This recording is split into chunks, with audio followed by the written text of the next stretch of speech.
Mas existe uma dessas bênçãos tão importante quanto o corpo terrestre, que é o nosso corpo físico. Esta máquina que a divindade nos deu para que pudéssemos, ao longo de mais ou menos tempo, nos desenvolver como espíritos, trabalhar em prol da nossa evolução. Será que você sabia o quanto é importante o nosso corpo? Deus nos dá sempre o corpo de que nós necessitamos. Alto, baixo, gordinho, magrinho, um corpo com deficiências, um corpo com lesões, um corpo com patologias. Mas é o melhor que Deus poderia nos dar, porque isso vem de acordo com os nossos merecimentos, com o nosso mérito.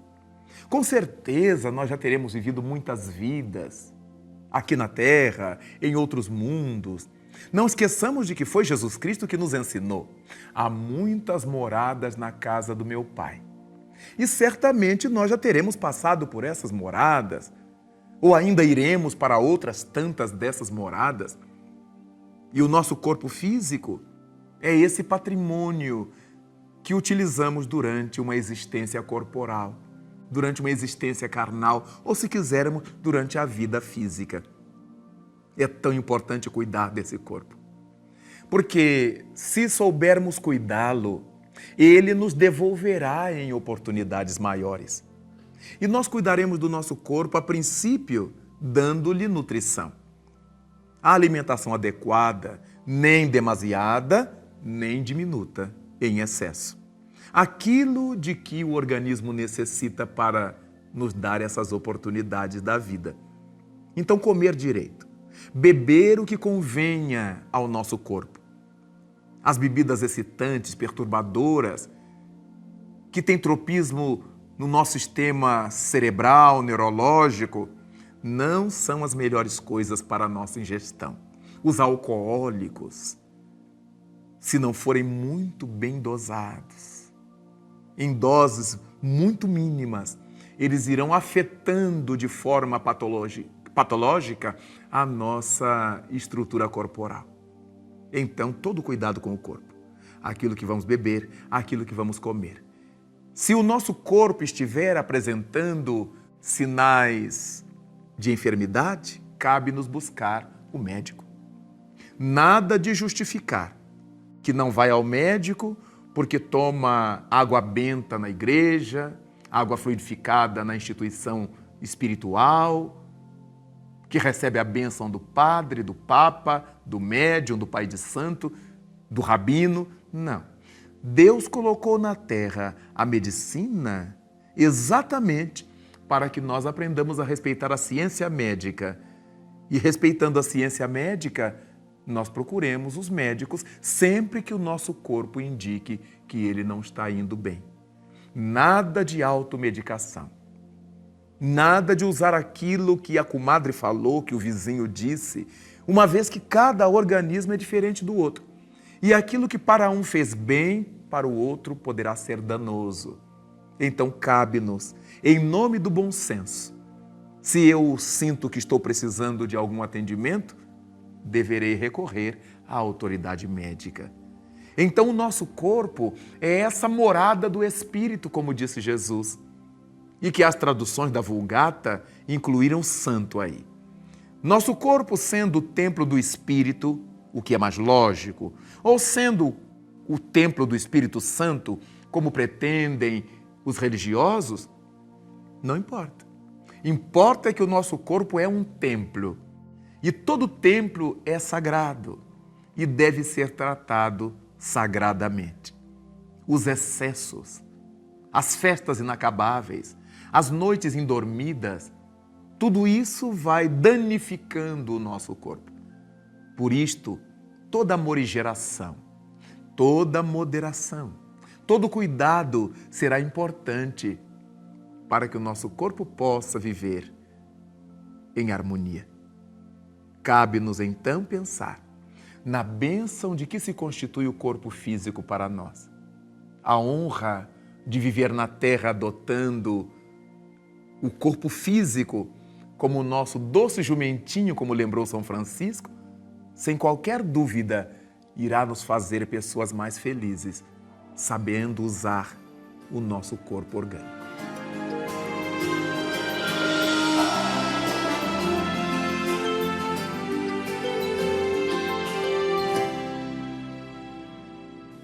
Como vemos, o nosso corpo físico é uma dessas bênçãos de Deus que a gente sequer sabe avaliar. Quantas são as pessoas que gradativamente vão destruindo o seu corpo físico sem saberem que estão destruindo seu instrumento de trabalho?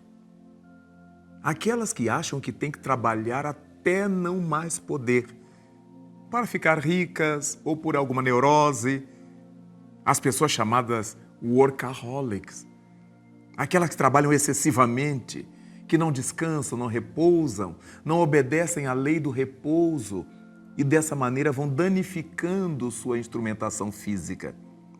Gradativamente, esses problemas vão surgindo, quase sempre sob forma de patologias, de enfermidades. Há outros que vão destroçando o corpo físico pelo excesso de tabacos, pelo excesso de comida, comem além do necessário. Mas há outros que destroem o corpo pelo uso da droga, as drogas pesadas, as drogas que têm tropismo neurológico, que afetam o nosso sistema nervoso central, periférico, e vão fazendo com que nós nos suicidemos gradativamente. É claro que é um suicídio involuntário. Não se está usando aquilo com a intenção de se matar, mas estamos nos matando.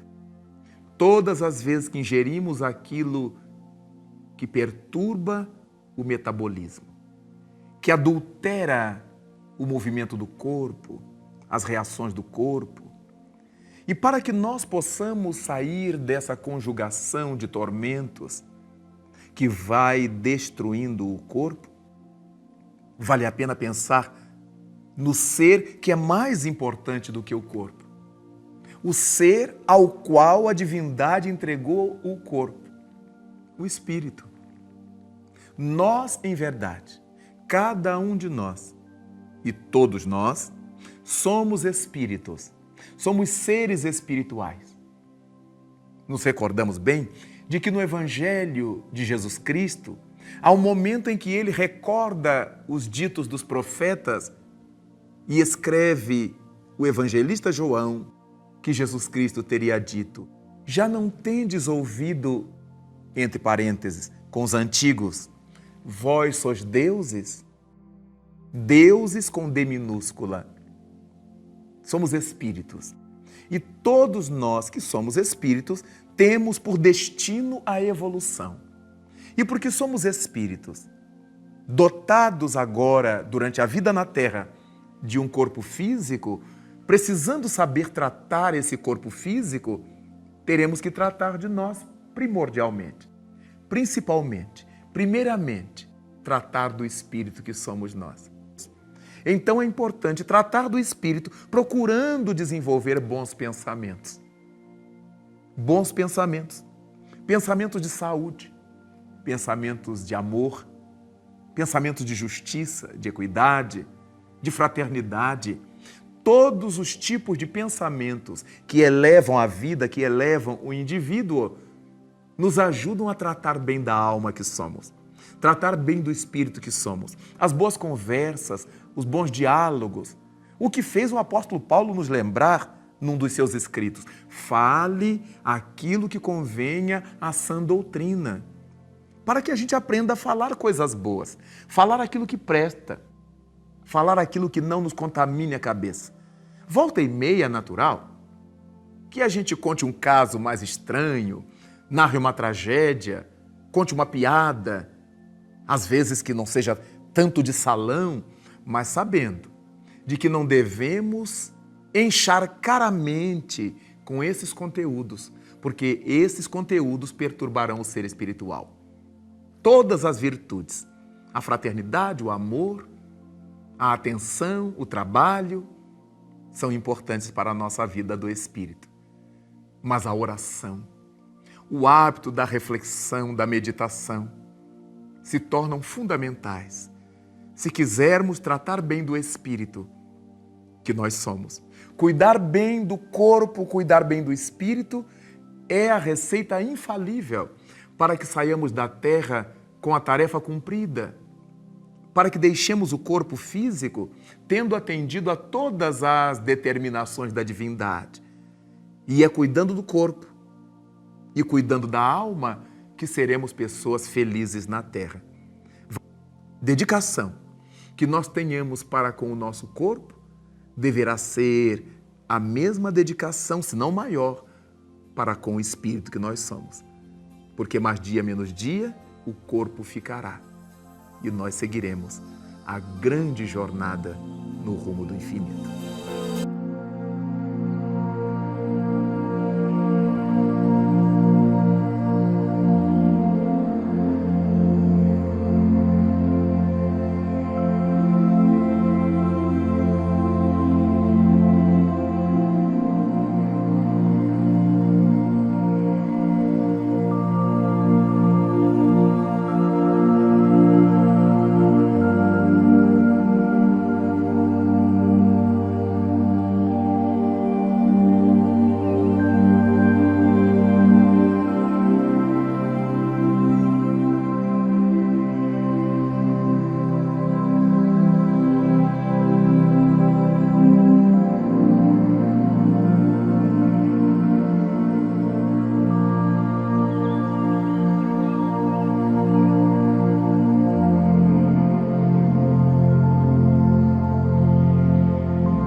Consultório, chega um paciente, como saber se o problema é físico, orgânico, ou psíquico ou espiritual?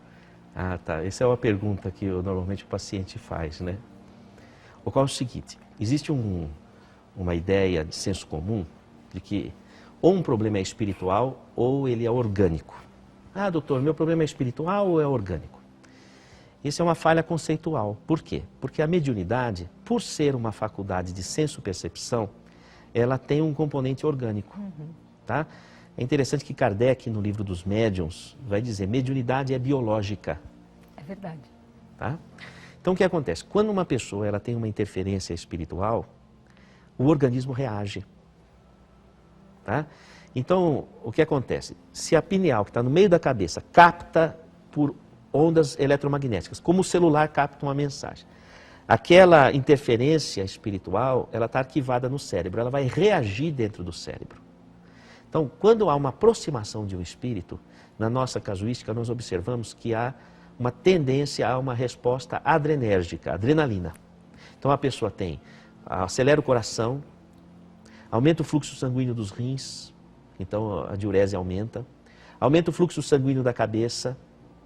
Então, por exemplo, uma interferência de uma entidade negativa, ela pode provocar dor de cabeça. Por quê? Porque aumenta o fluxo da cabeça, o fluxo sanguíneo.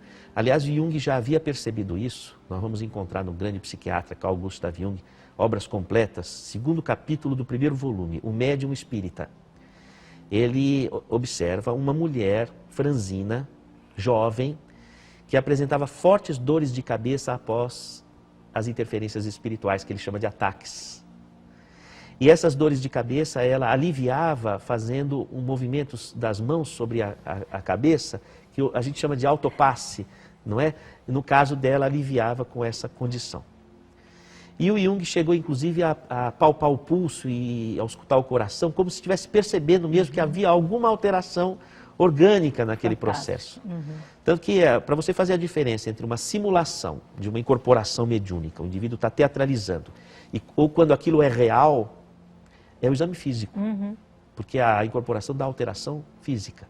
Consumo de glicose, aumento da pressão arterial sistólica, aumento do fluxo sanguíneo da cabeça, segundo os nossos estudos ainda heurísticos, né, embrionários, vamos dizer assim, mas nós temos observado dessa forma. Então o que acontece? O indivíduo pode ter aumento de pressão arterial por origem espiritual. Quando a entidade sai, a pessoa volta à pressão normal. Sim. Então nunca consegue ajustar um antihipertensivo. Entendeu? Se ela toma o remédio da pressão, abaixa muito. Se não toma, tem picos. Verdade. E não consegue ajustar. Mesma coisa, se há consumo de glicose, como que faz o diabético? Não consegue acertar os níveis de glicemia. Entende? Porque fica flutuando de acordo com as interferências espirituais, de acordo com essa nossa hipótese de trabalho, não é? Agora, quando a pessoa tem uma mediunidade dominantemente de desdobramento, que ela sai fora do corpo, o efeito é o contrário, é colinérgico. Colinérgico é o seguinte, ao invés da adrenalina, é a acetilcolina. Então o que acontece? A pessoa tem uma diminuição do batimento cardíaco, uma queda da pressão arterial, e ela tem um aumento da peristalse, do movimento do aparelho digestivo, a barriga ronca, faz barulho, faz... não é? E essas pessoas que têm esse desdobramento, elas exalam energia, exalam ectoplasma. Então as pessoas se sentem bem perto dela, mas ela se sente desgastada com as pessoas.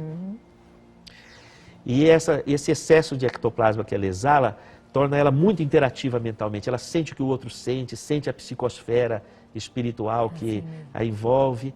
E aquilo pode ser tão difícil que o organismo reage, recolhe no metabolismo esse ectoplasma, desvia essa energia e a pessoa começa a formar cistos, tumores, miomas, cistos ovarianos, cisto de tireoide, cisto hepático, cisto renal, ou então ela tem sangramentos, porque é uma forma de perder esse ectoplasma, metrorragias, que a medicina não consegue entender o que está acontecendo.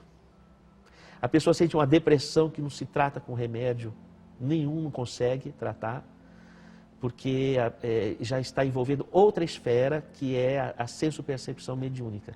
Precisa agregar os tratamentos, não é? Então, o raciocínio clínico se mantém. Você vai tratar o sintoma. Lógico. Quando a pessoa não tem controle, com o medicamento, até que ela possa ter controle. Ela precisa de apoio psicoterápico, para poder se encontrar, é aquela história da árvore com a raiz, a identidade, não é? E o tratamento e depois o exercício mediúnico. Eu coloco os meus pacientes, assim que estão numa condição melhor, para doarem de si. Então esse exercício faz com que eles se tornem proativos e comecem a saber, aprende a lidar com esse domínio da senso-percepção, seja da influência espiritual, seja da doação de energia. Então eu coloco sob minha supervisão, não é? E isso muda o prognóstico da medicina, essa integração com essa parte espiritual. Eu pude acompanhar uma terça-feira e é brilhante esse trabalho onde você vê, o que você está dizendo aqui é visto, né? A olhos vistos você consegue perceber isso, realmente. É muito interessante a evolução clínica, sabe? Você acompanhar o caso e ver que casos que a medicina não dava um prognóstico favorável e começa a mudar o perfil, sabe? Eu ainda acho que é uma pontinha do novelo que nós estamos puxando, sabe? Tem muita coisa a se pesquisar ainda nesse assunto. E falando em pesquisar, você vê diferença entre mediunidade em homem, em mulher, em criança? Tem com a idade também, não é? Porque ocorre o seguinte, por exemplo, a mulher, os hormônios reprodutivos são os hormônios da mediunidade. Tudo eu estou falando é segundo a nossa heurística, a nossa metodologia ou nossa hipótese de trabalho. Então o que acontece? Veja bem, quando a mulher fica grávida, ela recebe um espírito. Literalmente. Literalmente. É o único momento que há uma incorporação literal.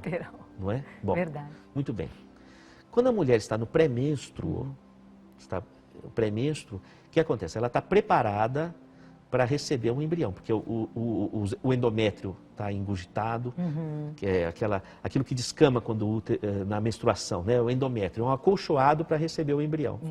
Os seios estão com proliferação dos ductos lactíferos, tem hemodiluição, igual grávida. Bom, se não vem o espírito reencarnante, ela fica exposta a uma interferência. Então, o que acontece? Ela começa a ter sintomas por essa sensibilidade muito aumentada, sintomas espirituais que se manifestam como todo o complexo de síndrome do pré-menstruo. Entende? Então já é uma peculiaridade da mulher. Que, nesse contexto, quando tem a TPM muito sintomática, precisa pensar se não estamos aí diante de um quadro que precisa de domínio da senso-percepção mediúnica, espiritual. Sim. Outra coisa é a menopausa. Porque ocorre o seguinte, o estrógeno, ele é produzido pelo ovário. Quando cessa o período fértil, ele para de ser produzido. E o estrógeno é que induz a formação do endométrio, dos vasos sanguíneos do útero, não é? Parando o estrógeno, aquela profusão de sangue para alimentar o bebê, não existe mais. Mas aquela profusão de sangue leva energia vital, leva ectoplasma para o útero. Se para de haver uma concentração de ectoplasma no útero, vai haver uma equidistribuição dessa energia, e começa a subir. E a mulher sente como fogachos. Olha! Entende? Então, nessa idade, a mulher está com uma produção ectoplásmica intensa, ela precisa trabalhar com cura, com coisas assim, sabe? Com doação de ectoplasma. Tal. Outra coisa interessante, quanto mais velha uma pessoa, mais magnetismo ela tem. Porque ela está se desligando do corpo, então ela solta a energia orgânica.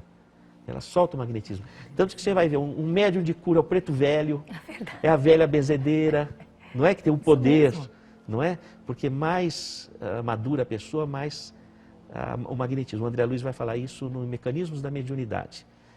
Quanto mais velha a pessoa, mais madura, mais ampla, mais profusa, mais intensa a radiação magnética, a exigir da pessoa mais ampla cota de serviço na sua vocação e aptidão. Vai dizer isso. É o que eu ia dizer. Então precisa colocar isso a serviço, amor em ação, né? Isso precisa. E na criança, como você colocou, a criança ela é vamos dizer assim, um tubo de ensaio de experiências espirituais riquíssimas.